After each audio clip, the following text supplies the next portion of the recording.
Let's go straight into our fireside chat. We have with us Professor Bhagwan. So please.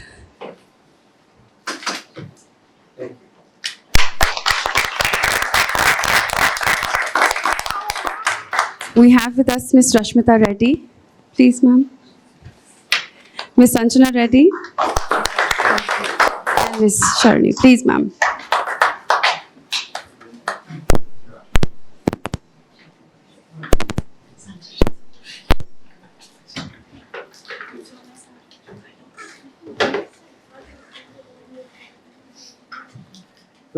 Welcome everyone. I hope you realize that I was asked to moderate this panel to keep the gender balance on the. Okay. So what we're going to do is, since it's a small intimate group, we'll make sure that we just have an interaction rather than each one of us giving what my students like to say, gyan. We won't do gyan. We'll have a discussion and see where we go from this. So let me start with you, Sharon. So you are the director of this bunch of schools, more than 600 schools. Yeah, we have about 650 schools and colleges. 650 schools and colleges.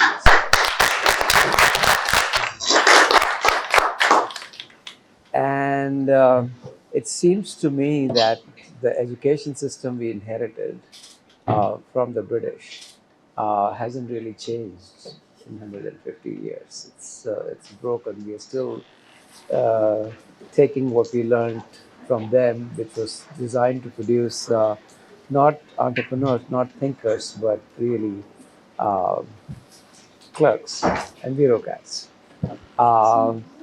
What kind of things are you seeing from parents about how they want to think differently about education? So initially we come across so many students and I interact with so many students on a weekly basis. So what I understood is there's a lot of peer pressure for the students, especially in the competitive world, just to live up to the competitive expectations. Yeah. Parents looking at their other child's performance, they want their child to compete and give the best, irrespective of the caliber or abilities.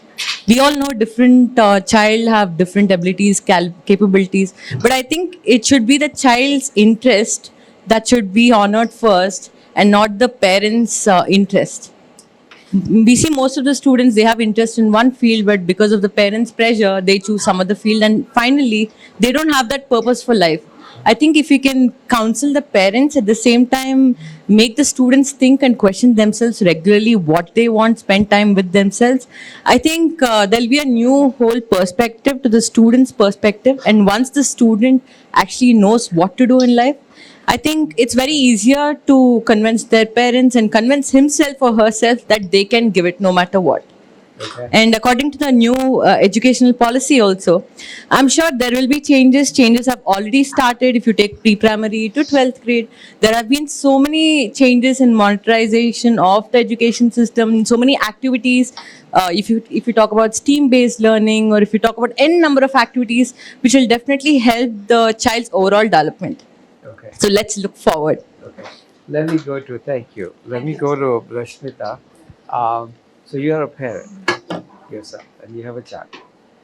She talks about, Johnny talks about this peer pressure that comes from parents. But how easy do you think would it be for you as a parent to sort of say, okay, let my child do whatever, have a free thinking, rather than make sure that the competitive exams is where the scores matter. It's not so easy for parents to give that up. What are your thoughts? Yeah, actually, it's very, like, in this competitive world, it's very tough. Like, we think in a certain way, like, kids should do this, perform this way. But I'll give you my example. My daughter, she's very much fond of art. So we got like an art teacher and she's doing very well. So she's like, Mom, I want to start a gallery. I want to become an artist. So it's like, why not? Please go for it. Because at least we want to encourage kids to do what they want, what they like, because that is where they'll succeed. Okay. So we are not in the rat race, or nor we want them to be in this race. Just do what they feel like doing. Okay. So I have to say, you are probably one of the unusual parents, right? Most of the parents neither have the luxury or the a far-sighted thinking to say, okay, I'm going to let my child do whatever you want. But maybe I will go to you now. You are also a parent, and you're also a marketing head of a company. So your children look at you as a role model, like somebody who's not just at home, she's also working and uh, doing something important. Uh, how helpful that is, you think, in steering the children to think differently? So it's very, very helpful actually. Working mothers set a very, very good example for kids. So that was my whole focus of starting to work for my company or anything.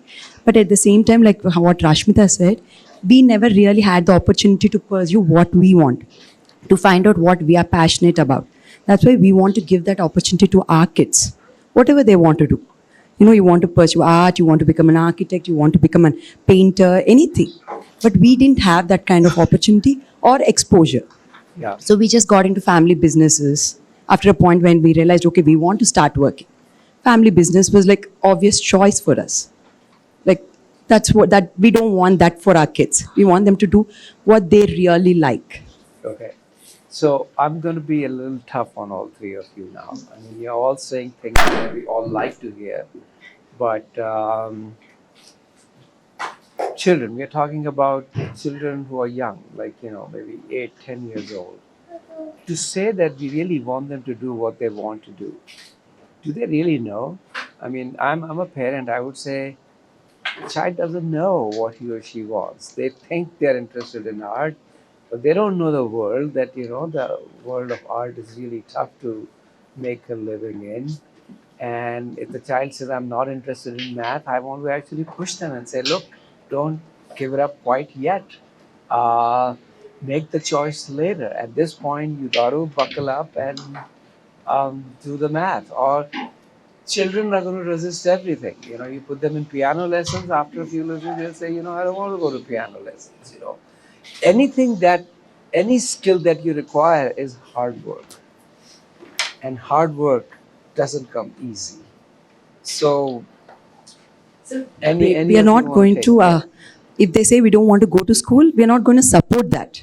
We're going to push them to go to school. But if you like this subject, okay, please study that subject more. If you like this sport, play that better. But At the suppose same, I say I'm not interested in math, I'm not going to learn math. Are you going to? of course, sir. Of course, I'm going to make sure he gets basics at least, basics. But I'm not going to push him that hard. So let me go. So now this is where the pressure is coming in. Okay, so I'm going to pretend like I'm a child. So you're saying, yeah, child, go ahead and do whatever you want, but make sure you get an A in English, make sure you get an A in math, make sure you get an A in history, and go and do whatever you want. I mean, only 24 hours a day. What do you think? I feel we need to give kids the environment to explore and grow, try different activities right from childhood, and just see what is the best thing they want in life. And at the same time, it's equally important that rather than just telling that I want to become a doctor, it just won't happen one day. You have to make sure you have the necessary skills and develop those abilities to become a doctor. Just by saying, I want to become a doctor, I want to lose weight, you can't create miracles. At the same way, kids also, you need to develop the necessities, you need to prove, and you need to make sure that you're in a process of achieving something. And that's how even the kids will develop that subconscious mind, even that mind will tell himself or herself that, yes, I can do it one day. And I think that's how the process starts. Okay. Let me go to Rashmi. Rashmi, tell me, I'm a child and I'm feeling really pressured. She's saying, no, no, no. If you want to be a doctor, you need to get your biology right, you need to get your science right, you need to finish your homework, you need to go out and play, but you also need to go to the museum and look at the art paintings and critically uh, figure out what to do. How am I going to do this as a child? What something needs to give, isn't it, or not? Yeah, actually, it's pretty tough what you said. But I think we have to, kids have to learn to find a balance also doing everything. probably work time and study time give equal importance. Can I add something? Yeah. So, according to the educational system, it's more of spoon feeding. If you compare the Indian education system versus abroad, it's more of application based. And with the new implementation of the national education policy, I'm sure students will think beyond books. For example, if I give a paper and if I ask a child to just copyright whatever is in the textbook, I'm sure the child will get 100%. But if I give them an application based questions, the implementation of what practically doctor is all about, I'm sure the child will fail. So I feel the schools and colleges also, if they make sure that they teach a very different perspective, out of the box perspective to the child will grow and automatically he'll definitely set the right skill sets. Okay. Let me go to the audience and see what they have to say about it. There are both parents and children here. Yes, sir. Yeah, Professor, actually, I feel that the mother should involve whatever the activities with the child so that they'll get exposure to the different activities and they'll get develop the interest towards it. Slowly, Can I be a little tough on you? Why did you say mother? because father is more busy. In my case, he's so busy, so that's why I told like that. Okay. So you're saying make sure that they are exposed to different things. Yeah. Okay. Which is a good point. I think this is kind of what two of you are saying as well. That at least exposure to things beyond classroom should be there. How about I'm a little worried that where is my play time? I want to go out and play cricket for 2 hours every day. I mean, I used to do that as a young kid. Are you guys going to start encroaching on my playtime or not? No, definitely we give playtime. Playtime. Okay. Yeah. All right. Any other thoughts here? Can I answer? Yeah, you can answer, but I was hoping somebody from the audience will give me a perspective, but I'll come back to you. Any other thoughts? Somebody else? Yes, sir. Very good evening, sir. Yeah. So I would say that the children observe parents a lot, Yeah. and they actually copy what parents are doing. If the parents are having their free time and me time, so obviously even the children will figure out their playtime and me time, how to balance it. So it's important parent to play that role at home. How well they balance their life, children will copy, and then that is where they will be able to figure out. And it's important for parents also to interact with them, the open interactions with parent and children. It's very, very important. This is my daughter. I asked her to take MPC, she's a live example. But she said, no, I'm interested in cricket. I said, figure it out. So for 1 week, she went figuring it out, going to MPC classes. Exactly after a week, she said, Mom, I'm not able to do it. Then what's the alternative?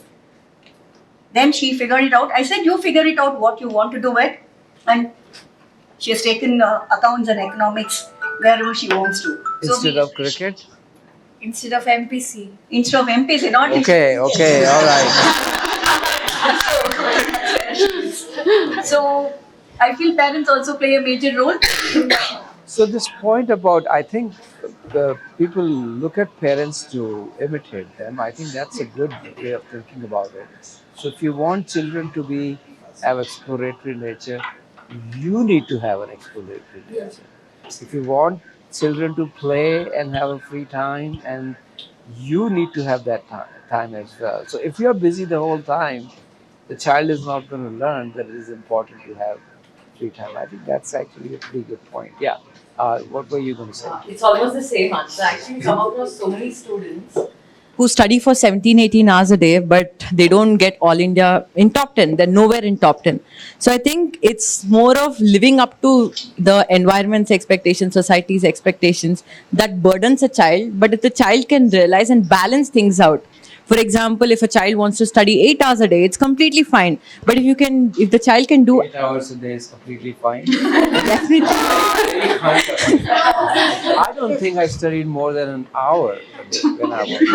I'm talking about all India competitive examinations. Okay, all So if you're competing in all India examinations where the top 10, top 100, Including attending the school. Including so 8 hours plus school. Are you thinking, No, 8 hours, yeah, including the school. including the Yeah. school? Okay. So once the child gets up, you can indulge in a favorite activity so that, early morning you have a lot of release of good stress positive enzymes, which are definitely needed for the rest of the day. And at the end, once you're done with schooling, you can also indulge in an activity. So at that point of time, you're not stressed, tired, and you're happily ready to hit the bed. So I feel it's all about balance and your priorities. And a parent definitely has to cooperate. They should give that environment which is suitable for the child to grow. All right. I feel like if the system has to change, then it has to change at all levels. So how about getting rid of competitive exams? How about until grade 5 have no grades at all, no marks, no grades, so that you know you don't feel the pressure that I have to perform. Would you be open to that idea? I mean, my MBA students tell me all the time that we should have no grades, and we have not given in. We still grade them. But this idea has come up many times that let's have no grades until grade 5, and then maybe slowly introduce grade. Let me see. Let me see some students. Are you raising your hand? Yeah. Tell me what you're thinking. What do you think? I go to a school called Aga Khan. It already has no exams till 6th grade. Okay. And you like that idea? A lot. You like Yeah. Even mine goes to ISH. They have more exams, so grades. Okay. So I think this idea of this competitive exam. Most of my exams I bunk. And what happens when your final grade card comes in and it says fail? What do your parents say to you then? Anyway, I won't be there for my education. You won't be there for your education. I'll anyway be in the US to study after 6th grade. He has made his plans already, Okay. Well, Did I miss somebody else? Yeah, go ahead. so in my school, there's a map test to test on what learning we are. So we can just continue that learning. So if we don't exactly know anything, they'll help us get it stronger, and so we can push through it. So Okay. technically, exams are not so bad for me. Okay, all right. Okay, yes. I go to IRA school, so the same thing for me. On my 10th grade, honestly, we study like XC till 5th, so they were really chill about it. There were no exams. Honestly, they're usually really easy exams, but then from 6th it's NCRT, and then it gets really hard. You can't take it. If you don't have exams when you're a kid, you can't take it when you grow up. So you're saying that practice is important. Yeah. Okay, taking an exam. Okay. I heard in 6th grade in my school that 6th grade is better than 5th. Why do you think it's better than 5th grade? Yeah, because first you could use your device in the bus, and also the exams. I heard that they're not super hard.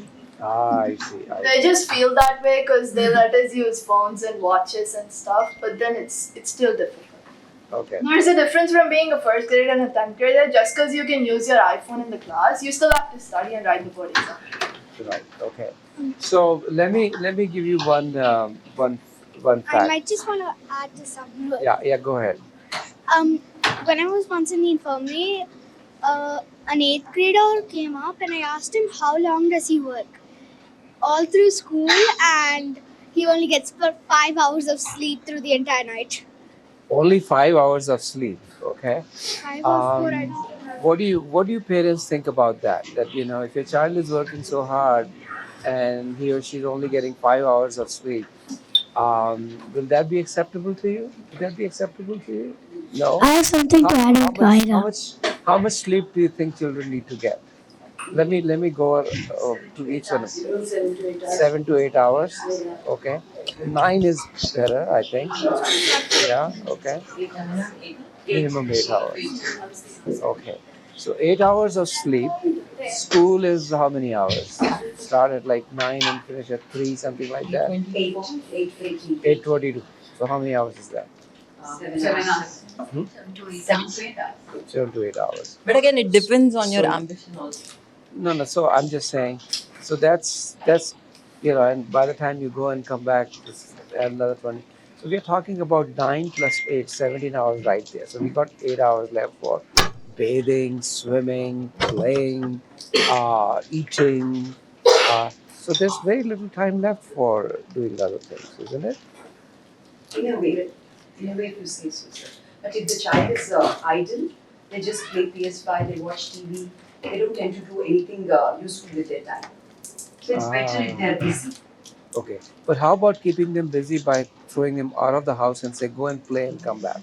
No iPhone, no In tablets. communities, they do that, sir. They go down evening, they play around everything, they meet new friends, all different age groups.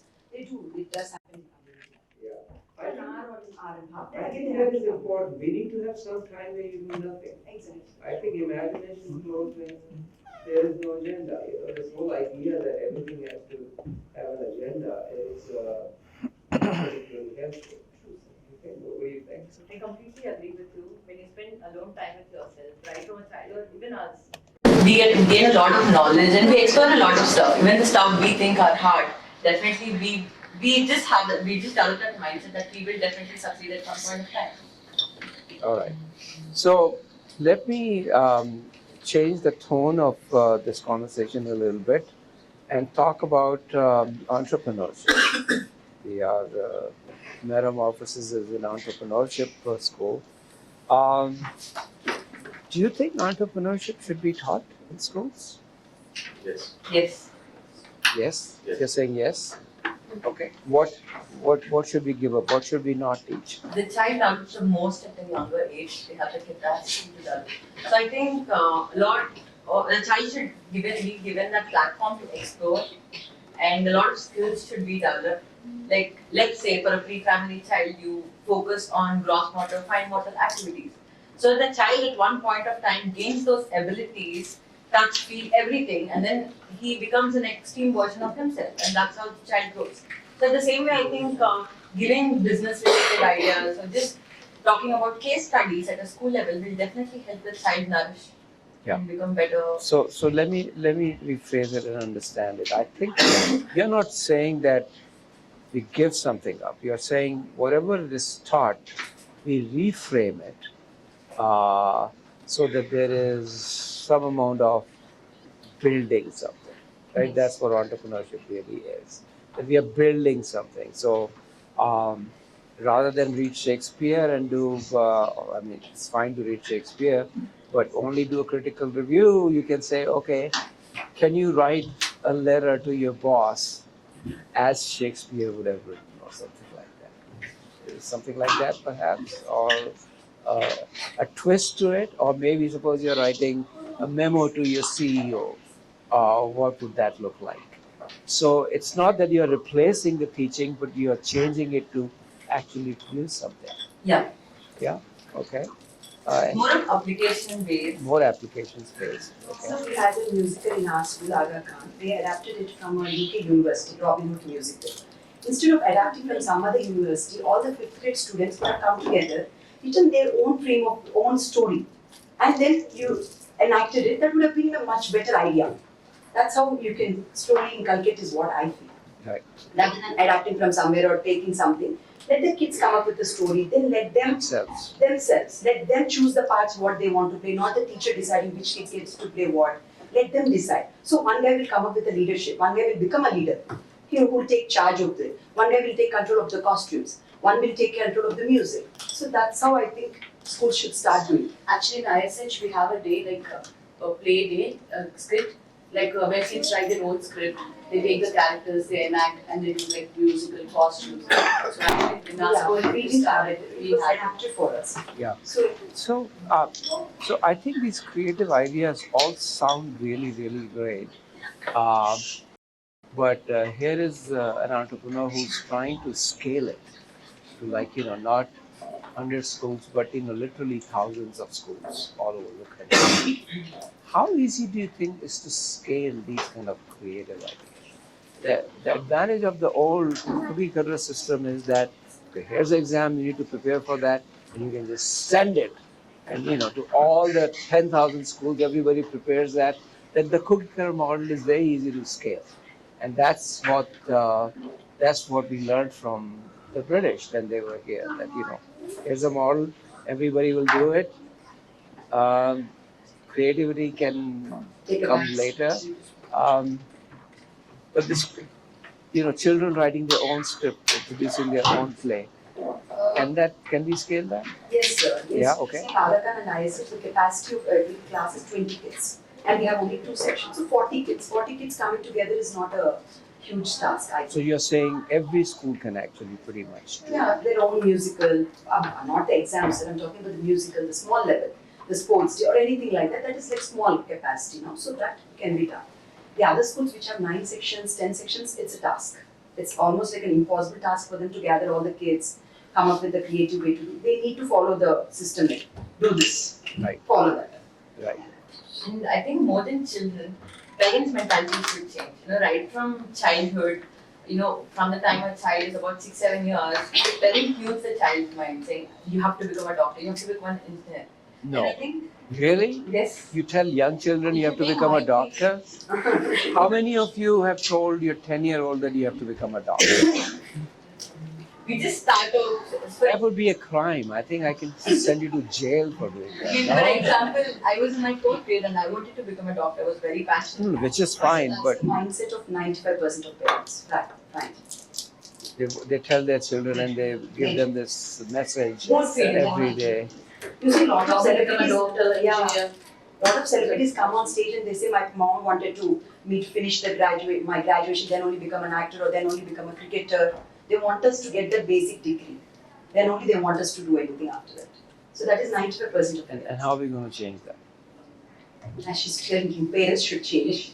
The mentality of parents. Parents. No, but that's like saying that things should change. But what steps do we need to do to make that change? A lot of counseling, orientation sessions, and it For should be parents. mutual. For parents. Both Parents should have parents, exposure. parents education and exposure. So you're starting with educating the parents first, then they change, and then Any other thoughts here from the audience? Yes. So I do think the change we're talking about here is a systemic change, which happens at a macro and a micro level. So at the macro level, we have the national education policy now talking about things like design thinking and entrepreneurship.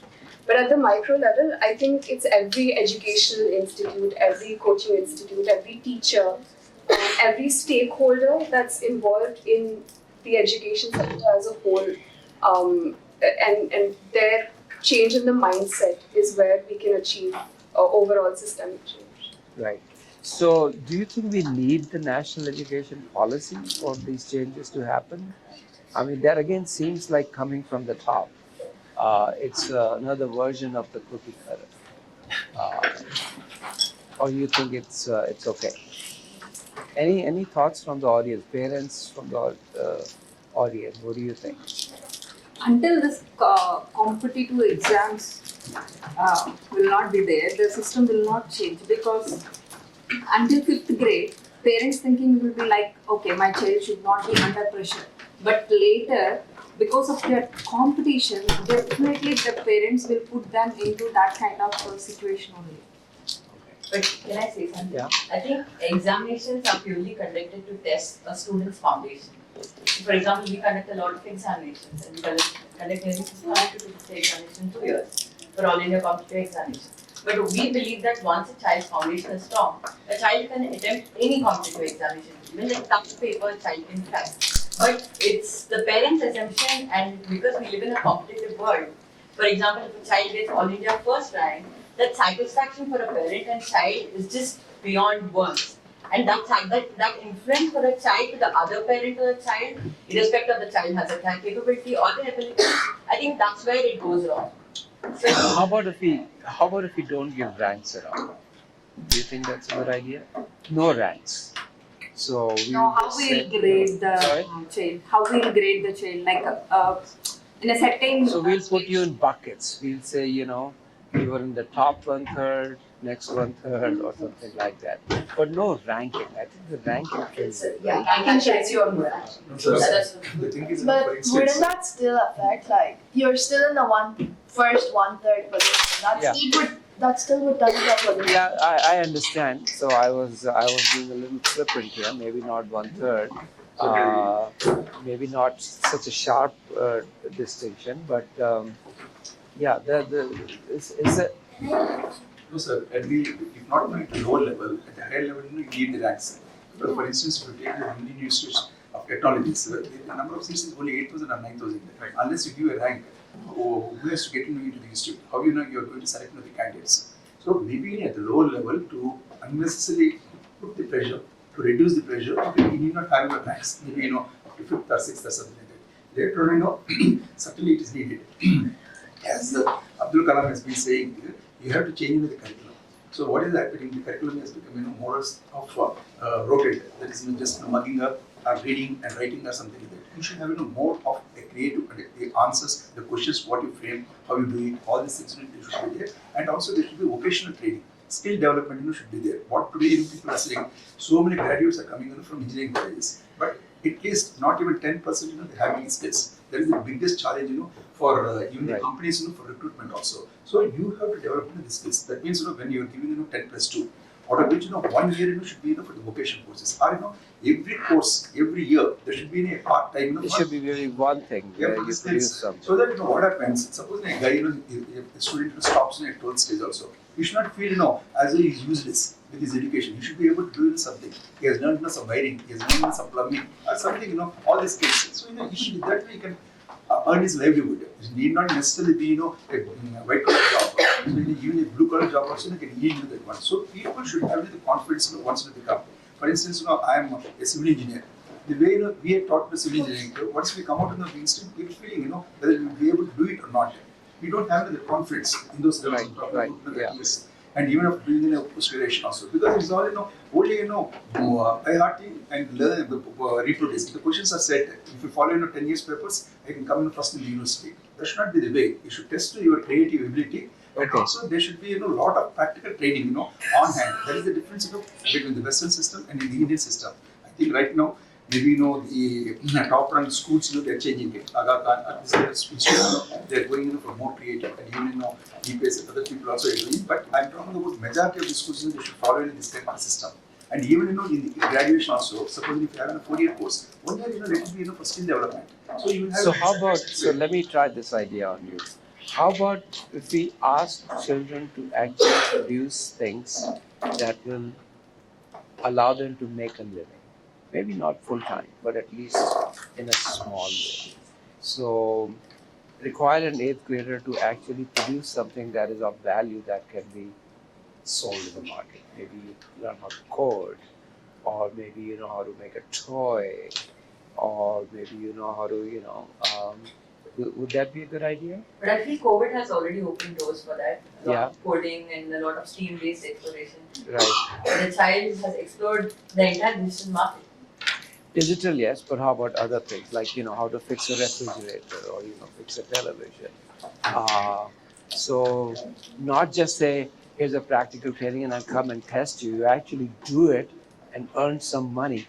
Do you think? I think the government doesn't like the idea of kids younger than 18 to be employed, right? Right. In fact, to start I eventually. think we should change that, shouldn't we? Right. Maybe children should not be earning full time, but small time earnings is probably not a bad idea. So there should be internships. Internships. Internships is the. And these could be internships that go throughout the year, Yes, right? you should go So maybe one course Yes. is all about internship. There you okay? For instance, in professional courses also, you should have more of internships. For every semester, 2 semesters, you should have at least. Right. Okay. And at So least 1 semester you should be in this one. That is how they do in undergraduation in the US. So that way they become full-fledged engineers when they come out of the institute. That's not happening here. let me go back to my panelists and ask what they think about this. When you talk about practical implementation, how far do you think the government will be able to execute? And if the government does, how far Forget the government. How far do you think a parent? Why not just go ahead and do it? I mean, the government could follow once they realize there is enough people wanting. I feel we are used to a systematic approach and a systematic method of learning. Yeah. So, So maybe we should, you're saying maybe we should lobby the government and say, this is a good idea, let's experiment it and see if we can. a systematic approach should be there, definitely a routine should be there. At the same time, we can dedicate 1 or 2 hours to do a different approach, to test in a different ways. Okay. What do you think? I agree with that. It's very tough, systematic approach. When you say systematic, do you mean government or do you mean that other people get played? You mean government, okay? I What do you think think? Western countries it's already been happening, this internship. It's a new idea for us here. There's summer kids do work.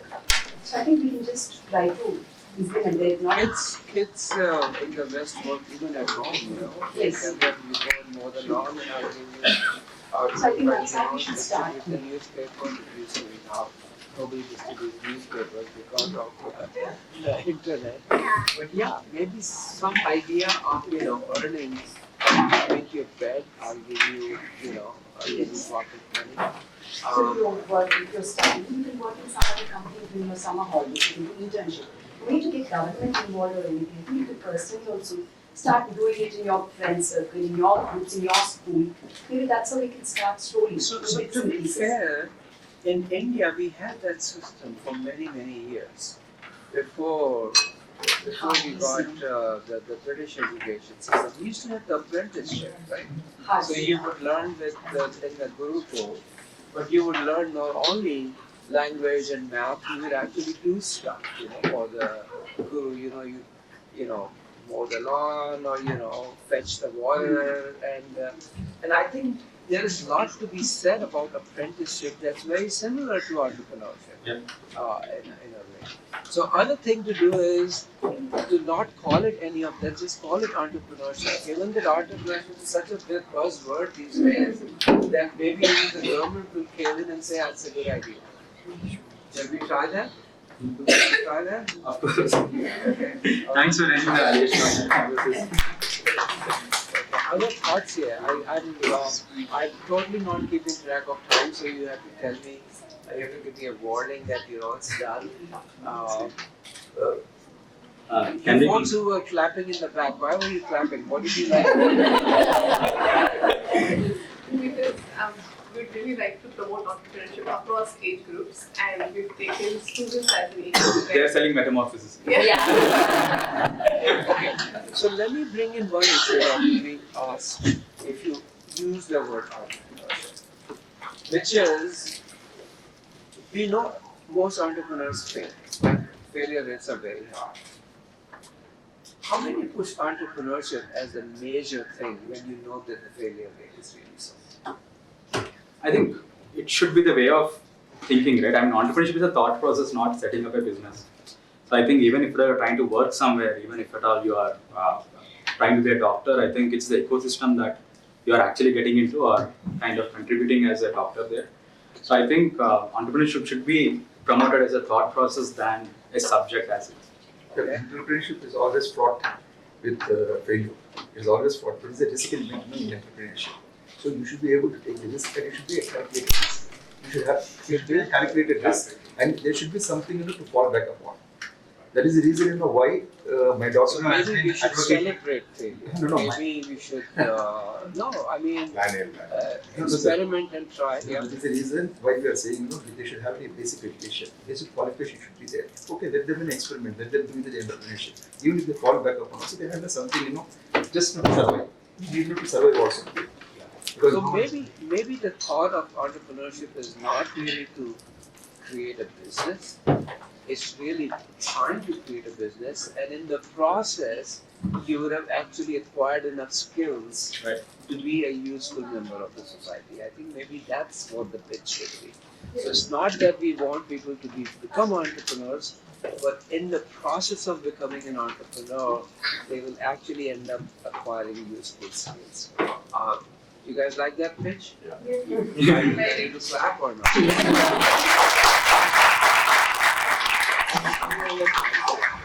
Yes, so I would like to add it. So entrepreneurship is not all about relating it with the money or the what is at the end of the day child is going to gain. Yes, the child is going to gain in what ways? Is it the learning? Is it the experience? What is it the child is looking at? So educating whoever it is, need not be a child. Whoever is planning to get into an entrepreneurship should know what they are heading to. And be prepared. If there is a failure, how are you going to set yourself? Back again, bounce back, your resilience powers, your self-efficacy plays a major role. Right? Absolutely. The key with entrepreneurship is not success, it's resilience. And also, Absolutely. sir, we need the mentors. You need mentors. Good mentors should be there. Suppose I want to take up some business. If there are Which is what I meant by the apprenticeship. Right? There has to be somebody who is guide you. Suppose I have a business plan.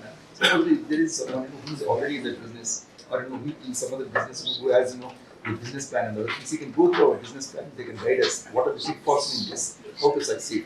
So that will be very useful. Rather than you alone experimenting, and then either failing or succeeding. Suppose if I have mentors, it will be much more as it is happening for startup companies. Yes, sir. Professor, good evening. So, when you were just speaking, it took me to about 30 years back to my class 5. I've studied in a government school. I think invariably people have taught me entrepreneurship. We used to have a contest every 3 months. Teacher used to supply seeds. They used to say there's an empty ground. Go and put these seeds and get the vegetables or curry leaves. Whoever gets highest crop, you are declared as a winner of the quarter. So you can have several versions of this. Several hackathons, grow something, figure out how to Figure clean out. the streets, take up a problem in your community and find a solution to that community problem. That's the way we Around your nature, entrepreneurship is all about your nature. Today, we think entrepreneurship means it's all digital tech space. I think entrepreneurship is beyond. It's there around our nature. You align that, I think there won't be any government regulation issues also coming up. You have to be 18 years and above employment. It can be done. And then the way, the point, entrepreneurship is that you have to be entrepreneur means why not employee also is an entrepreneur. We keep saying I'm an employee today, I'm not an entrepreneur. But I keep telling myself and to my team, be enterprise so that you will be able to do your job. Today's the world, your wealth sharing is completely changed with your employee stock options or kind of thing. If a person is enterprising thought process, you need not to be even entrepreneur as well. You'll be more successful in your life, whatever you like to. So I'm going to throw one idea. Do we have time or are we? I think we'll sum up, Doctor, after your ideas. So I'm going to try one idea. How about, so we keep the basics, right? So we teach math. In fact, the only two subjects that need to be taught are math and reading, right? Yes. Everything else is maybe science. Maybe not, okay. And how about a third course, which is every child would talk to his or her parents and take the first month of the year to define a problem. That my goal is to find a solution to this problem by end of the year. Okay. Everybody can choose their own problem. It could be a problem that their community is facing, is a problem their family is facing, is the problem the nation is facing. So you define your problem. You come back and you talk to the teacher and the parent together, have a parent-teacher meeting and say, my goal is to come up with some solution to this thing that I see as a problem. And then at the end of the year, you evaluate what did the child learn, not about whether you were able to solve that problem or not, but what did you learn in that process. Do you think this might work? Absolutely, sir. Absolutely, sir. That's good. Entrepreneurship is a process, it's not an end destination to anyone, is what I could summarize it to. I think first you should implement in your schools. You have about 650 plus schools. That is why we are here, Mr. Pawan. That he is a business person. He looks good right now. So, thank you all. This was It was really interesting, engaging discussions. Any last minute thought? I'm going to give each of my panelists a chance to give your last 30-second advice or thought or. And you can appreciate my Yeah, I think we really appreciate Papa. Yeah. It was a brilliant idea actually for him to come up with something like this. So,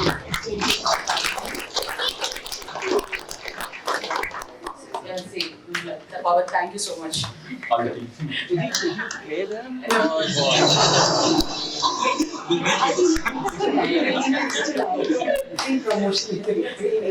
feel failure is equally important for a man to success in life. When you fail so many times, that's when you discover a new perspective to do things, and you do things better and differently, out of the box approach.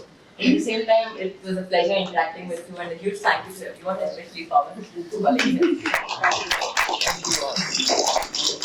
I wish all the children sitting here the best of luck.